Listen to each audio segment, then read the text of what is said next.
I just want to tidy up on the line of questioning that we had, Professor Triggs, and it's significantly important that you don't draw some inference that I have formed a view. This is part of my journey to form a view.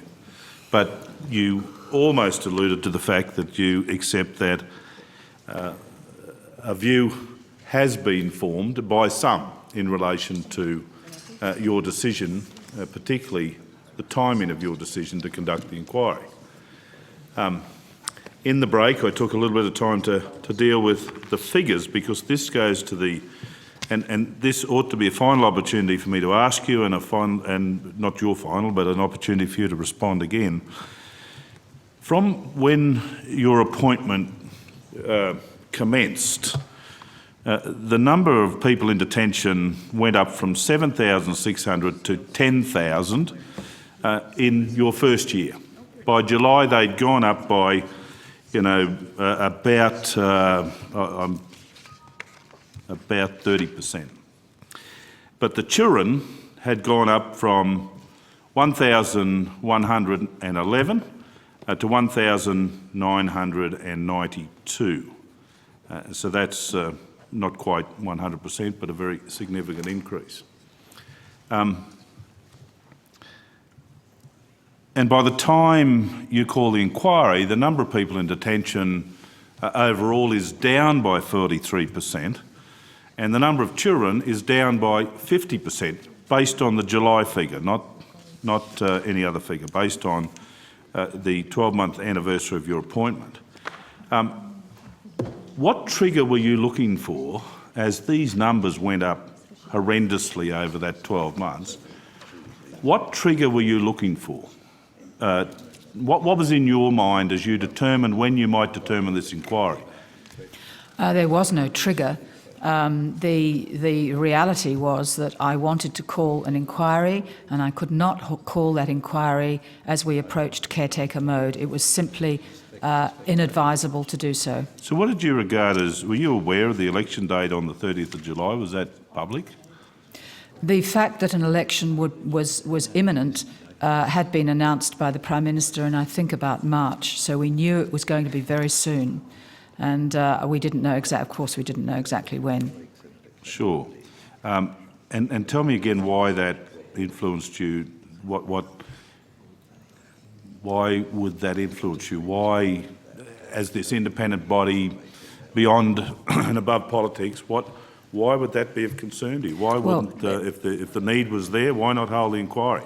Because to do an inquiry that would go through a caretaker period and the possible election of a new government would be inflammatory. It would not assist the argument, especially as we wouldn't be able to report until after that new government or the existing government was returned. It would not have been a helpful thing to do during the process of that election. And may I repeat that it was not a trigger, but it was an important influence, was the growing statistic that the children were being held for unprecedentedly long periods of time. And one of the purposes of the inquiry was not to talk about the international law or the treaties, because the law was clear.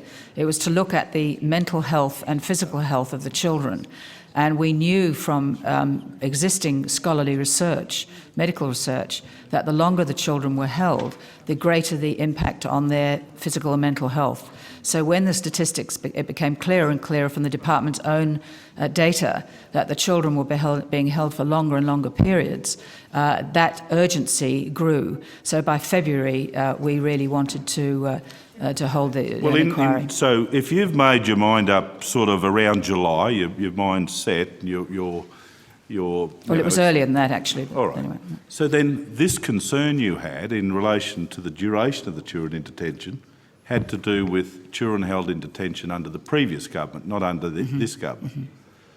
So all the triggers for your inquiry related to information or data that was available to you 100% under the previous government, nothing to do with the incoming government. No, it was the 4 to 4.5 months of the new government that continued to hold the children that pushed that statistic up, that they were being held longer. I'm sorry, Professor, that You need to clarify that for me, because that contradicts something that you just said.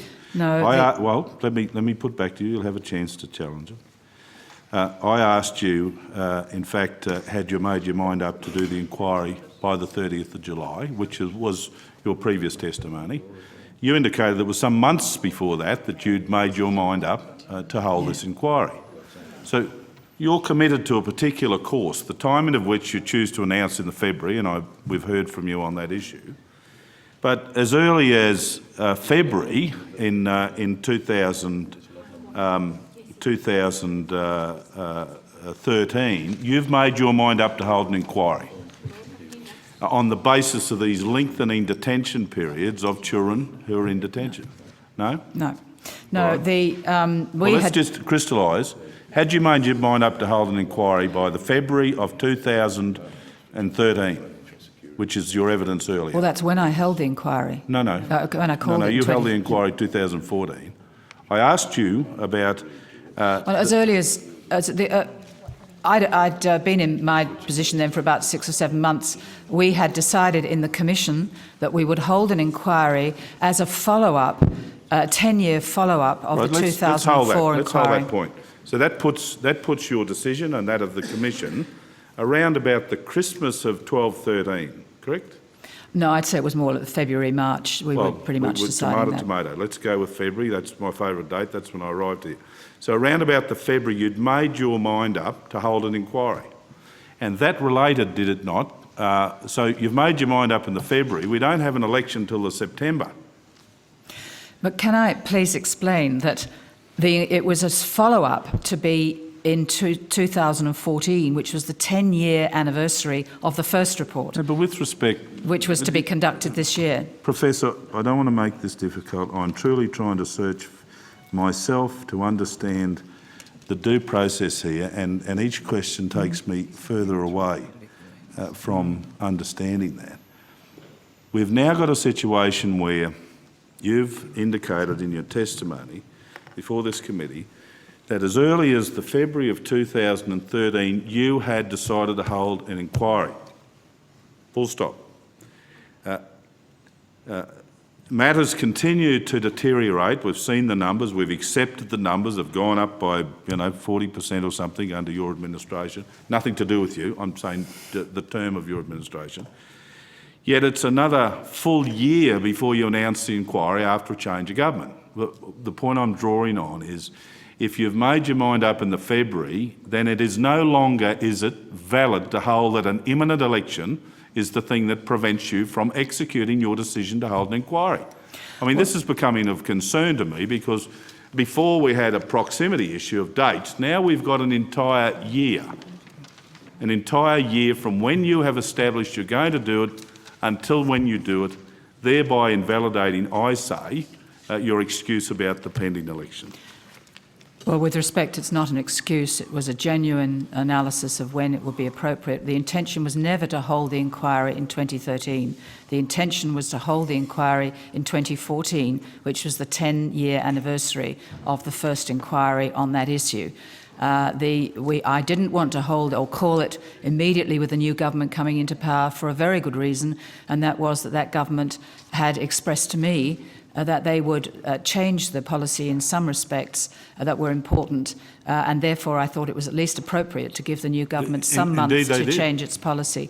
Actually, as a matter of fact, not on the matters that I had raised with the Minister, but I don't want to raise those discussions now. So the reductions, these reductions that we talked about before, the figures you accepted, that wasn't satisfactory to you? Well, some reductions were very welcome, almost. And indeed all subsequent announcements of reductions are very welcome, but we still have 750 children in detention. Our growing concern by February this year, when we had intended to conduct the inquiry this year in the first place, we never intended anything different, was that the length of time was longer, but also there were other elements to this. One was that it was quite clear that none of those in detention, their claims were not being assessed, and that had been, I think, the case since August 2012. So we were becoming increasingly concerned by the fact that there appeared to be no movement at all. Yeah, but not in relation concerned to their enough. Concerns. Might I say, can I ask you to comment on the fact that by the February of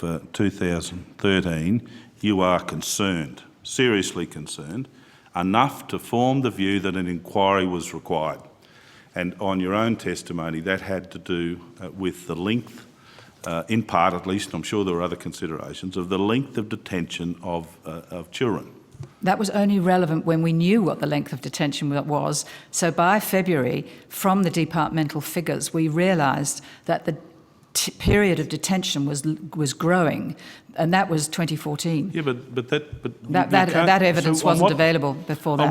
Other than we've got a birthday coming up and we should have an inquiry every 10 years for no reason at all, what motivated you in the February, and your commission, in the February of 2013 to firmly make the decision we'll have an inquiry? We'll forget about firstly, when you triggered it. I didn't use the word firmly make the decision. As a matter of the sort of discussions that we have in the Commission as to how we use our resources in a focused way, we had felt that as it was clear that children were being held in detention in 2013 and the year before, of course, we felt that it would be appropriate to have a review that picked up the 10-year period. As the situation became dramatically worse, as you quite correctly point out, by the time we were clear about those numbers really escalating, we were moving straight into an election period. So I decided that we'd give a few months to see how the government would amend its or change policies of the former government, and they were not being changed, and that's when we felt that we would call the inquiry. My preference from the moment I arrived in the Commission is to always work with the departments and work with government, preferably behind the scenes, to achieve human rights outcomes. So did you consult with the department or the government? Constantly, well, constantly. No, and I repeat, we were monitoring detention centres throughout this period. It wasn't as though we were doing nothing. I hadn't finished my question, Professor. Well, I'm taking a while to answer yours. No, you were answering a question I hadn't completed, with respect. So you consulted with the department and the government of the day back in the February of 2013 about the thinking, your thinking, and the Commission's thinking about an inquiry that was going to be held a year later. We were considering in that year, 2013, whether to hold an inquiry. And by the middle of the year, and as the numbers were going up, our thoughts that we would embark on an inquiry were becoming crystallised. Holding an inquiry is a huge resource-intensive exercise, and I have to discuss that across the Commission. It takes resources away from other commissioners, but the decision, as the numbers mounted by June, July 2013, it was clear that we had to hold the inquiry, but it was always intended to hold that inquiry for 2014. Well, thank you for that comprehensive answer, but it was absolutely non-responsive to the question that I asked you, Professor. In the February of 2013 or thereabouts, did you consult anybody in the department about your thinking that we need to hold an inquiry 1 year from now? I will take that on notice because I can't actually. We have and have had very close relations with the Department of Immigration, and I think it very likely that the team working in the Commission in this area will have, because we have weekly telephone meetings with them, and I and other members of the Commission meet them regularly. I would have to provide the evidence that the matter was raised, but I can't speak specifically as to when that occurred. Okay, so. Coming back to the February, by February, I think that was your latter date, the minutes of the Commission's meetings will reflect discussions about an inquiry a year from now. No, because we don't keep minutes of those informal meetings with the department. We talk to them, as I say, very regularly, and we certainly don't keep minutes of those discussions. Any formal minutes, people may have a file note. The Commission convenes and meets and discusses a national inquiry, and you don't minute those discussions or people's contributions? We don't have formal meetings with the department. No, Mike, go back, I'm sorry. You must have headed to Broome and I was on my way to Perth. My questions related to the meetings of the Commission. Oh, absolutely. Of course we minute our meetings. Yes. And if we were to have the minutes of February 2013, or even January perhaps, we're not sure, sometime, even 4 months into your appointment, we're going to start to see reflections in those minutes of discussions about an inquiry that we're going to have and announce in 2014. It probably would have been in the minutes somewhere around the middle of 2013. No. Your evidence. I'm sorry, Professor Triggs. Your evidence is the Commission was discussing this at length in the February and had made a decision almost a year out. So well, absolutely. I'm sure it'll be there in the June, but this is starting to. This is a slippery slope in this discussion. I'm interested now. Well, I think because you are putting a political, you're viewing this through a political prism, and we are dealing with a matter of law. I have discussions across the Commission with executive staff daily, and we discuss matters that certainly would not be minuted, but we have 6 weekly formally minuted meetings with all the commissioners, and those I will certainly check our minutes to see at what stage we were starting to discuss it in the minutes. So in other words, we have informal discussions in the early part of the year as to whether this is a good idea or not, but by about the middle of the year, and I'm advised now it was June. So these discussions decision. in the February are informal? Oh yes, I think I was discussing it with the executive staff and also with the legal department and with those that were handling our detention centre visits as to whether it was appropriate, whether we had the resources to do it, what we were committed to and so on. So can you give... O'Sullivan, I'll ask the Commission to check its minutes Please. January and February 2013. Please. And if there's any reference in those minutes to this prospective inquiry, then they'll be produced to you. And if there is no reference in them, then we will provide you that answer on notice. Because you might see where I'm going, Professor Triggs. Your earlier testimony is by the February 2013 you'd established in your mind to have an inquiry. No, I'm afraid you're misstating that. No, I'm happy for the Hansard. And if it's in the Hansard, then the Hansard must be corrected, because under no circumstances was it a crystallised intent by then. It was a matter of discussion between me and 2 or 3 or 4 senior members of the Commission staff. So let's just now, because that's certainly not the reflections that were given in the testimony, and Hansard will speak for itself. So when, by June, you've made a very important decision on this in relation to an inquiry. Did you discuss that with the department then in June, once you'd settled, I'm going to have an inquiry next February or thereabouts? Had you had a discussion with the department? Had you had a discussion with the then government? Our records will demonstrate that. We'll have a look at the records. I'm not committing. I'm fairly sure that we did, and I'm advised that we did, but I will check our records to give you the evidence as to whether we did or not. So, Professor Triggs, is it the case now that you have discussed an inquiry that's going to occur after a change of government with the previous government at a time when you didn't want to politicise the issue because of a pending election? No, I'm afraid your question has slipped. We were talking about advising and discussing with the department. No, my question was that Hansard... discuss this with Trust me, government. Hansard will reflect my position. I was talking to you first about the department and then about the government of the day. Well, that's not my understanding of the question. I answered the question on the basis of did you discuss it with the department? To give you the benefit. I certainly did not discuss that, as far as I recall, with the Minister, and I did have reasonably regular meetings with the Minister and of both governments, as a matter of fact. So you've made your mind up that matters are serious enough for you to call this national inquiry. It's established in your mind. The Commission has agreed with you. It's now a set. You've settled on the issue. And you don't raise it with the Minister of the day? I'm not. I'd have to check our records. I don't recall... Professor Triggs, this is a pretty significant issue, and one would think you'd have some independent recollection as to whether you consulted the relevant minister of the previous government in relation to yours and the Commission's decision. This goes to the very heart of this relationship with whoever the government is of the day, and I would be extremely concerned if you people had settled on such an important decision and you had not taken it up with the Minister of the day. And I imagine the Minister of today will be having a discussion with you out in the hallway this afternoon about what's in your mind now that you haven't shared. Well, with respect, Senator, I think you're completely misunderstanding the process. I have no obligation to advise or consult the government about an inquiry at all. That's a totally independent matter for my discretion.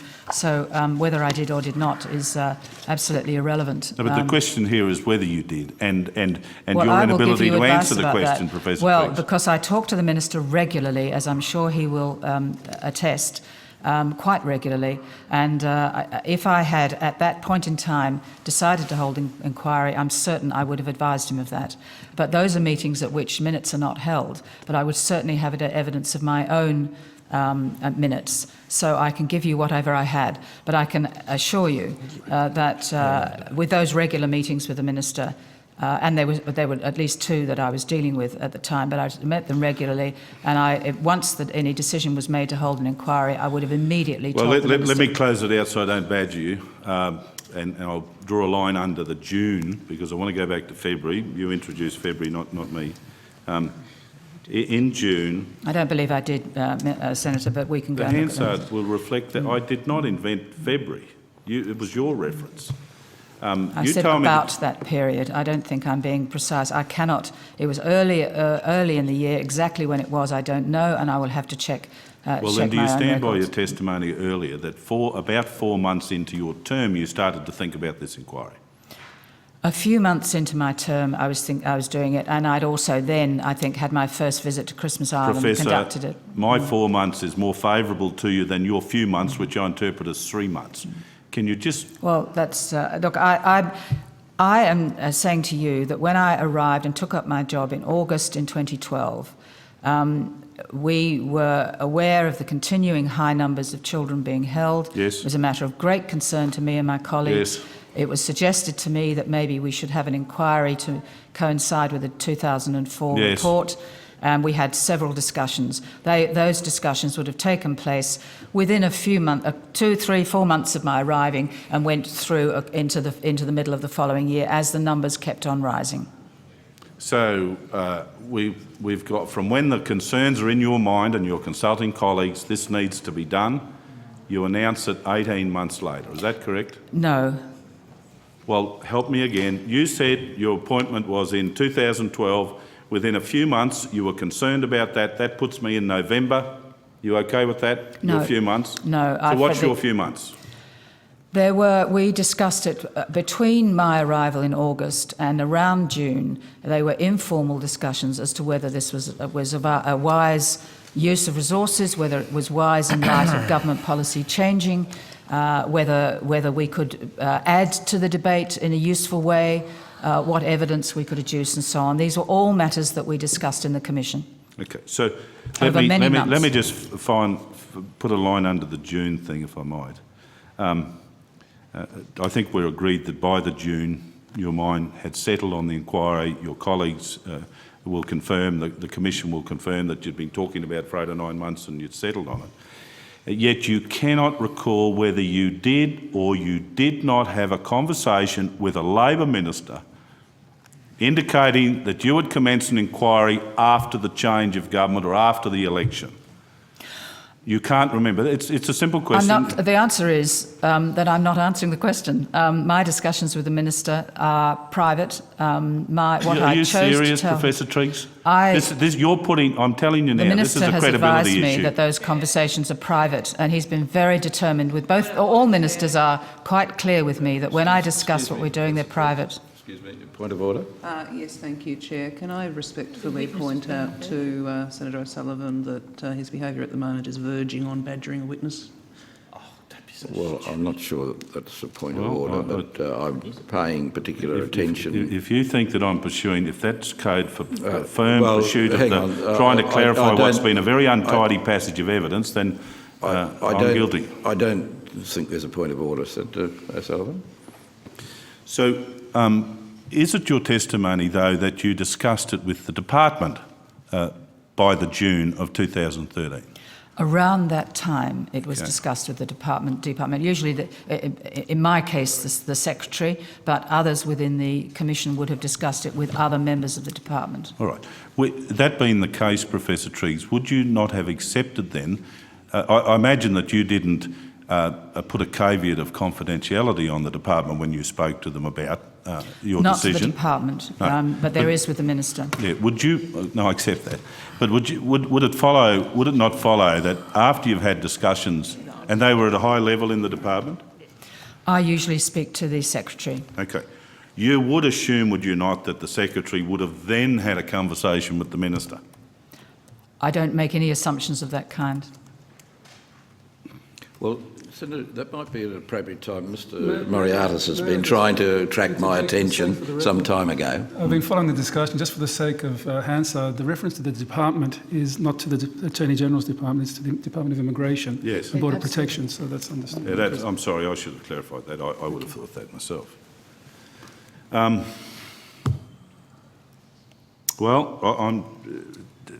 To be honest, Chair, until we get, I think, this body of material, so let's just ensure that we're on the track. Any personal file notes that you have in relation to this, to put it within a time frame, discussions that that have been minuted or recorded, any correspondence exchanges, internal or otherwise, between the commissioners, staff and commissioners, commissioners and staff. You will take on notice, can you, Commissioner, President, to provide them for the period commencing 1 July 2012 through to the date that the inquiry is called in the February of 2014? I'd be very happy to provide whatever evidence we have. That wasn't my question. It was communications that has any reference whatsoever to support your contention. No. Listen, this has been a difficult passage, and I don't want anyone to draw any inferences other than what they've seen and form their own views. It's been a difficult passage, and I'm not going to leave it to chance as to the description of what I want.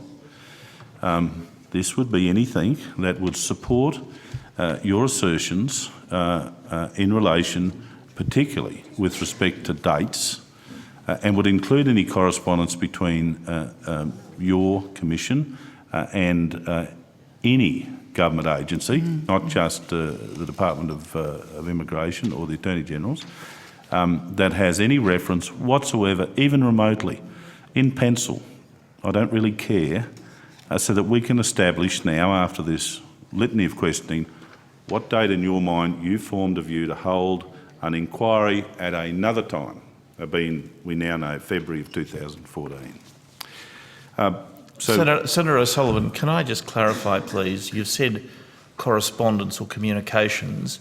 Do you mean to include within that internal records of the Human Rights Commission, such as file notes, yes, minutes of yes, meetings, agenda, yes, internal memoranda? Everything. So not just a communications between the Commission and external entities or persons, but anything within the Commission as well? Attorney, even a phone log where they phoned someone and put in it that I rang to talk about the inquiry. Every single So any relevant document? Because I've got to say, Professor Triggs, that I entered into this, just wanting to clear up a point, and I have left personally probably on some sort of a mission to get to the bottom of when, who and why.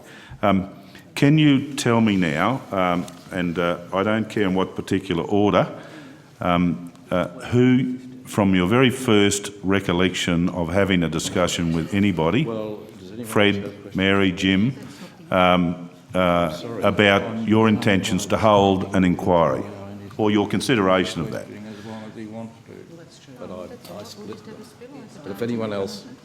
When I arrived at the Commission, we were in the final, I think within days of my taking up my appointment, the former President had produced her report on the age of uncertainty. And one of my first tasks was really to sort of tidy up the remains of that process. And in the course of it, the question was, the numbers in detention appear to be rising over these very early months, the first 1, 2, 3, 4 months of my appointment. The numbers of children were rising, and maybe we should think about an inquiry. So I would say that the matter was under discussion within 3 or 4 months of my arriving. Yes, but my question was nothing about that. You've already given testimony to that effect.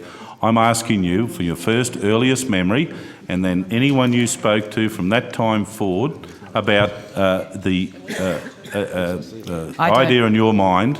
The earliest memory is what I've just told you. No, but who, Professor Triggs, who did you first talk to? And if not the first person, the second, the third, the fourth, your first memory of a conversation with someone about this inquiry. And where I'm going, Professor Triggs, is to the extent that this committee is able, I want to bring them along and collectively, between yourself and these people you're about to refer to, we will tidy up this timing issue, which is to my mind now, a very significant issue of some national interest to determine when it is the Commission. Well, smile you may, but if you've made a decision by February, anyway, I'm not going to debate it. The names, Professor Triggs, of the people you spoke to? I have no memory of who the first person is I would have spoken to about this. Then your memory of the first person who you remember? I think I would have spoken to the Executive Director. Possibly it came up through the Executive Director that this was a matter for discussion. And the name of the Executive Senator Director? O'Sullivan, if you're almost finished this line, I'll let it go, but we are past afternoon tea break. And as well, I'm required to ask if any other senator has a series of questions on the basis. I'm happy to yield to the chair on the arrangements, but I'll be invoking the new order of things and coming back to my line of questioning, Chair, today. Well, do you have much longer? I didn't think I'd be this long. I can't restrict you. Well, just before we conclude, Professor Triggs, can I just clarify, I'm not asking you what the advice was, but did you give advice to the then Minister in early 2013 about a hearing into children in detention? I'm not asking what it was. I'm No. So you didn't speak with the Minister about that? No. Or in 2012? No. Okay, thanks. Well, we might just leave that there and I'll come back to Senator O'Sullivan after the break.